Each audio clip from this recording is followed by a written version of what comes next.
ऐसे भाई साहब क्या होगा चुनाव में? समाजवादी पार्टी भी है, एआईएम भी है, कांग्रेस भी है और इंडिपेंडेंट भी है। किस तरफ वो मुस्लिम वोट बिल्कुल बढ़ जाएगा या किस तरफ जाएगा? सब बढ़ जाएगा, मगर गांव का माहौल जो बनने वाला है वो सुधरे तो अच्छी बात है। गांव के हालात जो है पहले ही 30 साल से पहले वैसे ही चल रहे। नहल अहमद साहब ने कुछ बनाए थे, अभी शेख रशीद साहब ने बनाए। रास्तों वगैरह की हालत वैसे की वैसी है। वैसे ही 30 साल से मालेगांव के अंदर इलेक्शन सिर्फ रोड गटर पे चलता है, बाकी एजुकेशन लाइन में कोई सुधार नहीं आया है। बस जो पिछले थोड़ा बहुत काम हुआ है, लाइब्रेरी का है, इसका है, लेकिन ज्यादा काम नहीं है। गांव के अंदर एजुकेशन लाइन के लिए और काम के लिए कुछ होना चाहिए मजदूर के लिए। ये मजदूर तबके का गांव है, यहाँ पर मजदूर है तो उतनी रोजी रोटी नहीं कमा पाता जितना उसका चल सके। ये मुझे बताइए, भाजपा के नेता कहते हैं कि मालेगांव में वोट जिहाद चलता है और कुछ लोग कहते हैं बटोगे तो कटोगे। किस तरह से आप देखते हैं जब इस तरह की बयानबाजी होती है? क्या किस तरह के मालेगांव को देखते हैं?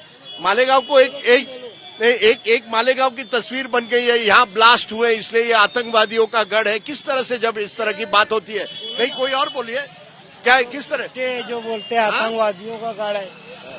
कौन झूठा बोलता है ये आतंकवादियों का गढ़ है? हाँ, आतंकवादियों को तो हम रोड पे जला डालेंगे अगर भाग में आ जाए तो। सवाल ही नहीं उठता है। मोहब्बतों का शहर है, मीनारों का शहर है, यहाँ एक दूसरे से मोहब्बत करते हैं। हैंडलूम और साड़ी का शहर है, हैंडलूम शहर है, पावरलूम इंडस्ट्री जोन है। तो ये जब 2006 और 2008 के ब्लास्ट के बाद जिस तरह से मालेगांव की एक छवि बन गई, क्या कहेंगे? अब जब चुनाव आते हैं लोग कहते हैं कटोगे या बटोगे, मुसलमान एकजुट हो रहे हैं, वोट जिहाद हो रहा है, क्या कहोगे? मोहब्बत करने वाले से मालेगांव मोहब्बत करता है, उसके लिए सर झुका देता है, जो अकड़ता है उसको पकड़ लेता है। फिर मोहब्बत करोगे तो मोहब्बत हम भी करेंगे। नहीं तो एकदम लोकसभा में आपने पूरा एक साइड वोट दिया पूरा एकदम।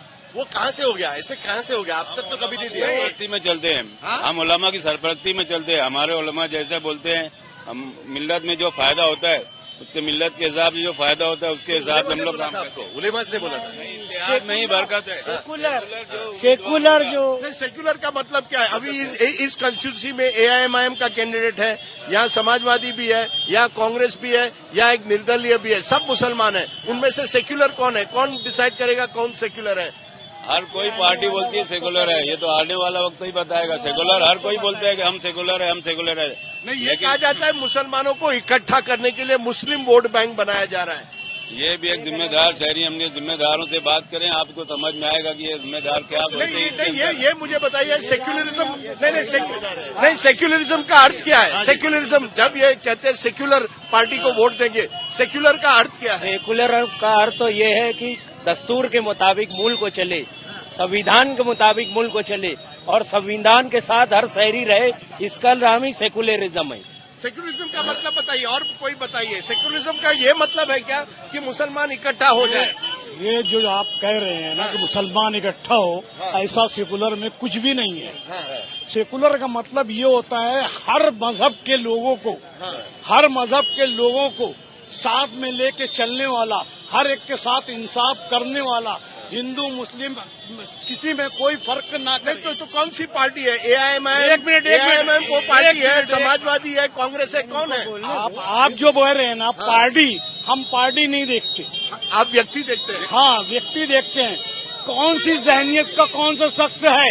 आप कहते हैं बीजेपी वाले अगर एक मर्तबा हमारे खिलाफ के जो लोग हैं, उन लोगों ने अगर इनको धमकी दी, ये जाके उधर हो जाएंगे और वैसे ही हो जाएंगे, और उधर से इधर आएंगे, ये भी सेकुलर हो जाएंगे। ऐसा नहीं है। आप मुझे बताइए, एक मालेगांव की जब छवि बनी थी पिछले 10-12 साल में कि ये आतंकवादियों का गढ़ है, ये कहा गया कि यहाँ लोग पकड़े गए ब्लास्ट के बाद। एक मिनट, ये जो आपने जुमला बोला इसको रिपीट करिए आप। मैं जुमला नहीं बोल रहा हूँ, ये भाजपा के नेता बोल रहे थे। जहनियत जो है ना इंतहाई गंदी है जी। मालेगांव शहर जो है हमेशा से सेकुलर रहा है और कभी किसी के साथ इसने अन्याय नहीं किया है। और दूसरी बात, मुसलमानों ने यहाँ पर, आपको ये नहीं मालूम है कि यहाँ पर हिंदू और मुसलमान एक पैंट है तो दूसरा शर्ट है। ये फिर से बताइए। यहाँ के हिंदू मुसलमान जो है ना, एक पैंट है तो दूसरा शर्ट है। यहाँ के दूसरी बात, एक पैंट है तो दूसरा शर्ट है। बढ़िया बात आपने कह दी। तो आप एक साथ रहते हैं, कोई दिक्कत नहीं होती। दिक्कत नहीं। और दूसरी बात सुनिए, यहाँ के जो व्यापारी है कपड़ा खरीदने वाले वो हिंदू हैं, यहाँ कपड़ा बुनने वाले और बेचने वाले मुसलमान हैं। अच्छा, और ये करोड़ों रुपए का लेन देन करते हैं और कोई लिखी पढ़ी नहीं रहती है। क्या नहीं रहती है? ये सिर्फ एक दूसरे के एतमाद और भरोसे पे हम देते हैं, लेते हैं। कही कि एक दूसरे की हिंदू और मुसलमान एक पॉइंट है, एक दूसरा यानी हिंदू अगर व्यापारी है और आपके कपड़े खरीद रहा है तो मुसलमान बुनकर है। बुनकर है। सही है, यही है ना। और आप गाँव की ताने बाने और आप चाहते हैं कि इसी तरह से रहे। बिल्कुल। कोई ये नहीं कि ये वोट जिहाद बटोगे तो कटोगे, इसके लिए कोई जगह नहीं है। एक मिनट हाँ? कोई जगह नहीं है। कोई जगह नहीं, कोई जगह नहीं। हाँ। इसके लिए कोई जगह नहीं। सिख ईसाई सब भाई भाई है, यहाँ कोई मसला नहीं है। यहाँ से कभी मुस्लिम लीग का नुमाइंदा कभी कामयाब नहीं हुआ, कभी कामयाब नहीं हुआ। यहाँ से सेकुलर समाजवादी लोग, सोशलिस्ट और नजरियात के मानने वाले हमेशा कामयाब हुए। इस समय जब AIM, समाजवादी पार्टी, कांग्रेस सब है, AIM का तो MLA है यहाँ, तो कौन सी पार्टी आप समझते हैं जो वाकई जो है, जो सेक्युलर है? आज हिंदुस्तान में हम पार्टियों को नहीं, हम सेकुलर और सोशलिस्ट जहनियत के लोग, आज अखिलेश यादव ने यूपी में जो समाजवाद का नारा दिया PDA का, उसके हम साथ रहेंगे। और समाजवादी के नेता अखिलेश यादव ने जो नारा दिया, हम उसके साथ रहेंगे। We don't recognize the interdependence between Hindus and Muslims. They are interdependent on each other. उनमें कहीं न कहीं आप दोनों में, हिंदू और मुसलमानों के बीच में बहुत लेन देन भी होता है यहाँ। क्यों? मालेगांव में वो आपके कपड़े खरीदते हैं, वो सब होता है। सही है, गलत है? मैंने सही कहा ना? तो ये जब कहा जाता है कि वोट जिहाद हो रहा है यहाँ, क्या कहेंगे उन लोगों को? साथ मिलकर किसी के खिलाफ वोट डालना नहीं, गलत बात, क्या कहेंगे? सब गलत बात है, सब गलत बात है। एज यू कैन सी, यहाँ वो, यहाँ आ जाइए, यहाँ आ जाइए।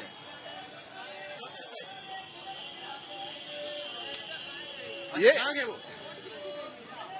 हाँ, ये बताइए, ये जब कहा जाता है कि मालेगांव में वोट जिहाद होता है, एक तरफा वोट होता है, क्या कहेंगे उन लोगों को कि एक मुस्लिम वोट बैंक है मालेगांव में? मालेगांव जो है ये मुस्लिम कम्युनिटी का इलाका है जी। यहाँ पर मुसलमानों की बहुत बड़ी तादाद है जी बिल्कुल। और अक्सरियत में यहाँ मालेगांव में मुसलमान रहते हैं जी।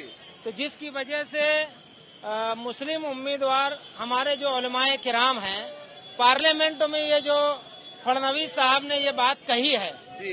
कि मुस्लिम लोगों ने वोट जिहाद दिया है, जी। ये सरासर एक इल्जाम है हम मुसलमानों के ऊपर। इसलिए तो कि हम लोगों ने यहाँ पर मालेगांव में उलमाए किराम की सरपरस्ती में और उलमाए किराम ने जो हम लोगों को गाइडलाइन दी थी, उस गाइडलाइन पर हम क्या गाइडलाइन होती है? क्या गाइडलाइन होती है? सेकुलर उम्मीदवार को जो कि हमारे मुसलमानों के हिमायत में जो आज बीजेपी गवर्नमेंट मुसलमानों के खिलाफ जो कानून बना रही है, अगर बीजेपी गवर्नमेंट सेकुलर होती, जमहूरियत को लेकर चलती, तो वो जो कानून बना रही है इस तरीके का कानून नहीं लाती। मोदी जी कहते हैं सबका साथ सबका विकास, मोदी जी तो कहते हैं सबका साथ सबका वो विकास। तो सिर्फ वो कहते हैं लेकिन करते नहीं है ना, झूठ कहते हैं, बार बार झूठ बोलते हैं वो। नहीं, तो कौन सा कानून आपको डराता है? मोदी जी कहते हैं कि मैं सबके लिए समान कानून वोट मांगने आए नहीं ना हमारे पास, वोट मांगने आए नहीं ना हमारे पास। हम तो ये बोलेंगे कि आज मोदी जी जितनी टर्म में है, आप मुझे बताइए कि पूरे हिंदुस्तान में क्या सिर्फ वो मुसलमान है? हिंदू नहीं है, सिख नहीं है, ईसाई नहीं है, कोई दूसरे मजहब के लोग नहीं है? उनके लिए मोदी जी कानून क्यों नहीं बनाते? उनके लिए कानून क्यों नहीं लाते? मुझे बताइए कौन सिर्फ से, मुसलमानों के लिए मुझे बताइए कौन से कानून से आप जो भी कानून हो, जैसे मुसलमानों के लिए जो कानून अभी वक्फ तरमीम एक्ट का लाए हैं, मुस्लिम पर्सनल लॉ के ताल्लुक से जो कानून लाए हैं, और खवातीन के लिए, औरतों के लिए जो कानून लाए हैं, तो ये सिर्फ और सिर्फ मुसलमानों को टारगेट करके ये कानून बनाया जा रहा है। यूनिफॉर्म सिविल कोड में क्या हर्ज है आपका? आपका क्या हर्ज है यूनिफॉर्म सिविल कोड का? अरे क्या हर जो उलमा लोग चिल्ला रहे, बोल रहे ना उसके बारे में, तो उलेमा जो डिसाइड करेंगे वही करो, वही करेंगे हम। जो उलेमा डिसाइड करेंगे जो डिसाइड करेंगे वही करेंगे हम। तो इसीलिए तो कहा जाता है ना, क्योंकि उलेमा जो कहते हैं आप वो डिसाइड करते हैं, इसलिए कहा जाता है ये एक तरह से वोट जिहाद है। ये वोट जिहाद आए नहीं ना, वो वोट मांगने आए नहीं ना, वोट हमारे पास वोट मांगने आए नहीं, मुसलमानों की वोट की उनको जरूरत नहीं है, वो खुला बोलते हैं, तो कहाँ से वोट जिहाद हुआ? वोट मांगने आते तो हम वोट देते, वो देते अगर वो पूरी तरह से वो आते तो देते ना, वो आए नहीं ना मांगने। सेकुलर रहते तो हम वोट भी देते, वो सेकुलर है क्या? वोट मांगने आए सेक्युलर नहीं है। बीजेपी सेक्युलर का मतलब क्या है? सेकुलर जो है सबको समाज को लेके चलना चाहिए, समाज को लेकर चलना सिर्फ चाहिए। हिंदू को लेके चलती है, मुसलमान सिख ईसाई है, कहाँ जाएंगे सब? ये भी तो हिंदुस्तान की कौम है ना, हाँ? सिर्फ वो हिंदू है क्या यहाँ? सेकुलर का हम जो इस्तेमाल किया है, सेकुलर बोला जाता है कि जिसमें कोई चीज का धर्म ना हो। जब आप हिंदुत्व का नारा लगाकर आप वोट मांग रहे हो, आप स्टेज से खड़े होकर भाषण दे रहे हो और मुसलमानों के खिलाफ भड़का रहे हो, आप गौ रक्षक जो तंजीम बनाकर दूसरे जो अपने मुस्लिम बिरादरी के कुरैशी बिरादरी है उनको सता रहे हो, तो आप कैसे सेकुलर हो गए? अगर आप सेकुलर होते तो आपके स्टेज पे उलमा कराम भी होते, हिंदू पंडित भी होते, जैन मजहब के लोग भी होते, लेकिन आपके स्टेज पर जो भड़काऊ भाषण देते हैं सिर्फ वही लोग होते हैं। आप सेकुलर का बिल्कुल भी लफ्ज यूज नहीं कर सकते। अगर आप सेकुलर होते तो आप हिंदुत्व का नारा नहीं देते। आपके एजेंडे के अंदर हिंदुत्व का नारा सेक्युलर नारा नहीं है। सेकुलर नारा वो था जो अपने महात्मा गांधी लोगों ने दिया था, जिसके अंदर तमाम मजाहिब के लोग शामिल थे। ये इमाम आपको सेक्युलर लगता है?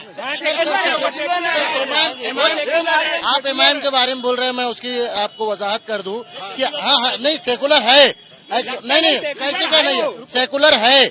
उन्होंने न सिर्फ मुसलमानों का काम किया, हिंदुओं का भी काम किया, सिख धर्म को भी लेकर चला, दलित लोगों को भी लेकर लगता है ओवैसी सभी समाज को साथ लेकर चलते बिल्कुल लेकर चलते हैं, और यहाँ से ओवैसी साहब की ही सिर चुनकर आने वाली है। सेकुलर नहीं है, सेकुलर नहीं है, इमाम सेक्युलर नहीं है, तो सेक्युलर कौन है? सेकुलर जो संविधान को लेके चले वो सेकुलर है। आपको नहीं लगता है इमाम सेक्युलर है? मैं साहब के बोलने पर एक बात बोल दूं, अगर संविधान को लेकर के असद साहब नहीं चलते तो आज उनकी सीट पार्लियामेंट में नहीं आती और इतनी लीड से वो नहीं चुनकर आते। और शहर मालेगांव का जो इलेक्शन है, इंशाअल्लाह अजीज मुफ्ती मोहम्मद इस्माइल कासमी साहब ही आमदार होंगे, इमाम ही जीतेगा। Thank you. क्या बेच रहे हो? क्या है सबसे? सीताफल? अरे बड़े सीताफल, अमरूद भी है, जाम है। चलो, कैसे हो भाई साहब? ये बताइए, मालेगांव के चुनाव को किस तरह से आप देखते हैं? कोई सुधार आया है मालेगांव में पिछले 10 साल में? नहीं, कुछ नहीं। रास्ते वैसे के वैसे है, बहुत ज्यादा खराब हो गया और खराब हो गए। तो आपके नेता करते क्या है? क्या बोलना नेता लोग को?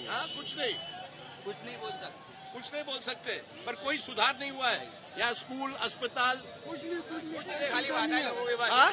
सब बड़ी वादा करते, कुछ हुआ नहीं अभी तक, अनशन हो जाएगी हमारी।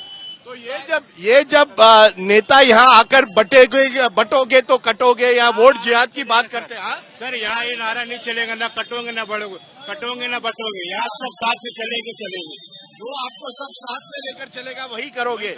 तो कहीं ना कहीं आपको लगता है, आपको क्या भाजपा से खौफ है? बीजेपी के? भाजपा से खौफ नहीं है हमें। हाँ, तो फिर बीजेपी को यहाँ कभी कोई वोट देगा? तो यहाँ का कैंडिडेट नहीं है ना सर। अगर कैंडिडेट होता तो? अगर सबको साथ में लेके चलता तो वोट देते उसको। तो मोदी जी कहते हैं सबका साथ सबका विश्वास। आपको मोदी बोलने में खाली भाषण है सर, खाली भाषण में हो, वो सिर्फ भाषण में है, हाँ। बाकी ऐसे तो कुछ है नहीं। यहाँ बीजेपी का कैंडिडेट भी नहीं है। कैंडिडेट आई थी, वो फॉर्म भरी, लेकिन एक भी फॉर्म नहीं लगाई। ऐसा हो सकता है? उन्होंने, देखिए, बीजेपी का कहना है कि अगर कैंडिडेट भी हो मुसलमान उनको कभी वोट नहीं देंगे। वो आए वोट मांगने नहीं आए ना, कभी नहीं आए वोट। अगर वो आए मांगने तो आप देंगे वोट? वोट मांगने, अगर वो आए वोट मांगने, आप वोट दोगे उनको? हाँ, मांगने तो आए, कम से कम मांगने तो आए। नहीं, अगर मांगने आए, शर्मा जी यहाँ पे खड़े होते थे, बीजेपी से कैंडिडेट थे वो, कुछ यानी 20-25 साल पहले, तो हमेशा 34 से 35 हजार वोट लेकर जाते थे प्रहलाद शर्मा जी, और बाकायदा इस्लामपुरे तक वोट मांगने आते थे और उनको वोट मिलती भी थी। तो किस हिसाब पर यहाँ का मुस्लिम समाज किस आधार पर वोट देगा? कौन से आधार पर? यहाँ पर हमें जो है तो सड़कें चाहिए और तालीम का निजाम बेहतरीन चाहिए।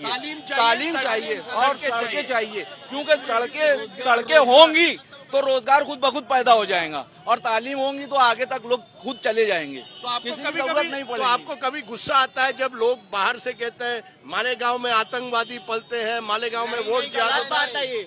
ये तो बात जो है तो मालेगांव आतंकवादी है, तो ये मालेगांव से अमेरिका, इंग्लैंड और जहां भी आप जाएंगे वहां मालेगांव का हर कोई आदमी मिलेगा, कोई भी ऊंची पोस्ट पर मिलेगा। तो यहाँ के लोगों को गुस्सा है कि एक तरह से आपको नजरअंदाज किया गया है या किस तरह से आप देखते हैं? खासकर कि 2006 और 8 जब बम ब्लास्ट हुए थे उसके बाद एक छवि बन गई मालेगांव की, किस तरह से आप वो देखते हैं? 70 साल से तो मालेगांव को हमेशा निगलेक्ट किया, मालेगांव को क्या पूरे इंडिया के मुसलमान को निगलेक्ट किया गया है। और जो भी मांग मुसलमानों के जरिए उठाई जाती है या तो उनको एक साइड कर दिया जाता है या तो कुछ भी बोलकर उनको राइट लाइन के कोई ऐसा मुस्लिम नेता है, मुस्लिम समाज से नेता है जो सबको साथ लेकर चलेगा, मुस्लिम हो या हिंदू, ऐसा कोई नेता आपको नजर आता है? नेता होते नहीं है, नेता खुद ब खुद बनते हैं। कौन? ओवैसी जी है। ओवैसी जी हिंदू मुस्लिम दोनों को लेकर जाते हैं या केवल मुसलमानों की राजनीति करते हैं? आप देख रहे हैं अभी हालिया चुनाव में उनके साथ गैर मुस्लिम भी है। नागपुर से उनके साथ कौन है गैर मुस्लिम है नागपुर में? तो आपको विश्वास है कि ओवैसी जी सबको साथ लेकर चल सकते हैं? जब मोदी जी खोखला दावा कर सकते हैं तो ओवैसी जी वो काम करके दिखा सकते हैं। मोदी जी कहते हैं मैं सबको समान कानून लाना चाहता हूँ इस देश में। मोदी जी जो कहते हैं उस पर कभी कायम नहीं रहते। आप यूनिफॉर्म सिविल कोड को नहीं मानेंगे? बिल्कुल नहीं मानेंगे। यहाँ पर क्यों नहीं हो कानून, सकता? क्योंकि एक जात थोड़ी है यहाँ पर, तो सिख है, हिंदू है, मुस्लिम है, सिख है, ईसाई है, सबका अलग अलग कानून है, सबका अलग अलग मानने का तरीका है। मुल्क को संविधान से चलता है जी, और मुल्क को संविधान से चलाना चाहिए। मोदी जी की जो सोच है कि हम एक तरीके से चलाएंगे, अपनी मनमानी से चलाएंगे, अपने तौर तरीके से चलाएंगे, ये गलत सोच है। मुल्क के अंदर तमाम लगता है, लेकिन धीरे धीरे समाज बट रहा है। एक तरफ हिंदू जो एक मालेगांव के एक पार्ट और दूसरी तरफ ये बांटा जा रहा है, बट नहीं रहा है। ये आपकी बात सही है, ऐसा हो रहा है। तो बटोगे नारा कौन लगाया? कटोगे तो बटोगे नारा कौन लगाया? किसी मुसलमान तो नहीं लगाया, किसी मुसलमान ने तो नहीं लगाया ना। कटोगे तो बटोगे तो कटोगे। उल्टा हमारी तरफ से ये नारा लग रहा है कि मिलोगे तो बनोगे, मिलोगे तो बनोगे, इंडिया बनेगा, मिलेगा तो इंडिया बनेगा और हर हाल में हम इंडिया को बनाएंगे, संविधान को साथ लेकर चलेंगे और इंडिया को बनाएंगे। आप कह रहे हैं आप पूरी तरह से पहले भारतीय है, इंडियन है? पहले इंडियन है, भारतीय है। कोई आपको देश कोई हमको द्रोहित नहीं कह सकता। वो कहे वो हम उनको वापिस करते हैं। ये मुल्क आपका है, मुल्क हमारा है, मालेगांव आपका है, हमारा है। हम लोग कितने सालों से आपकी पीढ़ी यहाँ रही है? मैं अभी आया हूँ, मैं अगर चलते तो यहीं पे देख सकता हूँ। 1969 में मेरे दादा की कब्र यहीं पे, वहीं से आया हूँ मैं भी 1969 में। उनकी पैदाइश कब की थी फिर ये मेरे को नहीं मालूम। बहरहाल मेरे वालिद कहते थे कि 70 साल उनकी उम्र थी। 1969 तक 70 साल पहले जाओ, जब से मेरी पीढ़ी यहाँ पे है। मैं 100 साल का प्रूफ करूंगा। मेरे बाप दादा वो यही रहे और यही आपकी धरती है। 1919 में उन्होंने मालेगांव का रूप किया। धरती आप ही की है। ये आपको पूछने की वजह क्या है? आप ये बात पूछ क्यों रहे हैं? जो बात हमारे साथ, जो चीज हमारी है, ये धरती हमारी है, तो आप हमसे पूछते क्यों हैं? मैं इसलिए पूछ रहा हूँ क्योंकि कभी तो आप पूछेंगे चश्मा मेरा है। ये हिंदुस्तान हमारा है, था और